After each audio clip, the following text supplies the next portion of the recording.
एकांत में होना और मौन एक ही अनुभव के दो आयाम हैं, एक ही सिक्के के दो पहलू।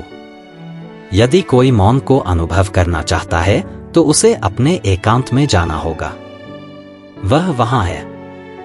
हम अकेले पैदा होते हैं, हम अकेले मरते हैं। इन दो वास्तविकताओं के बीच हम साथ होने के हजारों भ्रम पैदा करते हैं। सभी तरह के रिश्ते, दोस्त और दुश्मन, प्रेम और नफरत, देश, वर्ग, धर्म।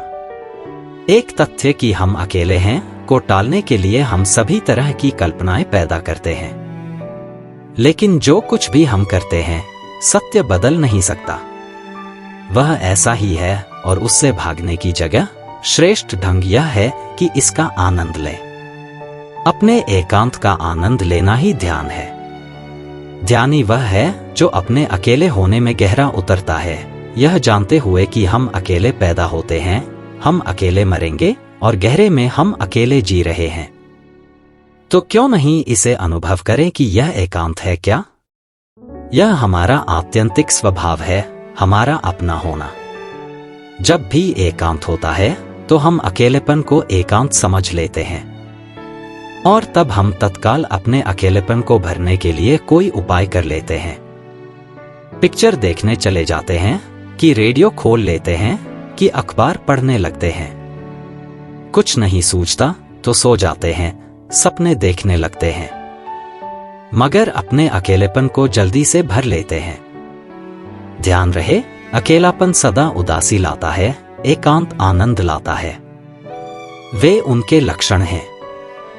अगर आप घड़ी भर एकांत में रह जाएं, तो आपका रोआं रोआं आनंद की पुलक से भर जाएगा।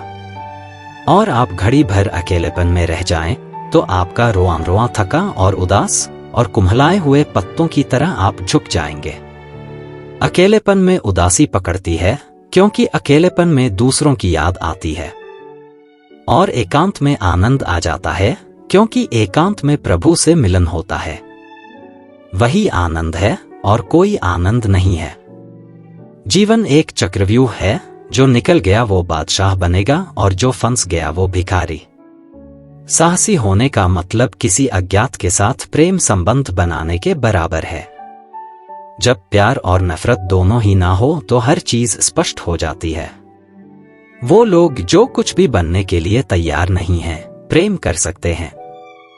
जब तक आदमी सृजन की कला नहीं जानता, तब तक अस्तित्व का अंश नहीं बनता।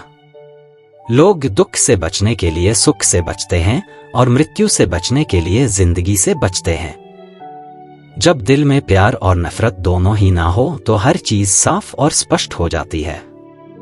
यदि आप सच्चाई को देखना चाहते हैं तो उसके लिए या उसके विरुद्ध कोई राय न रखें।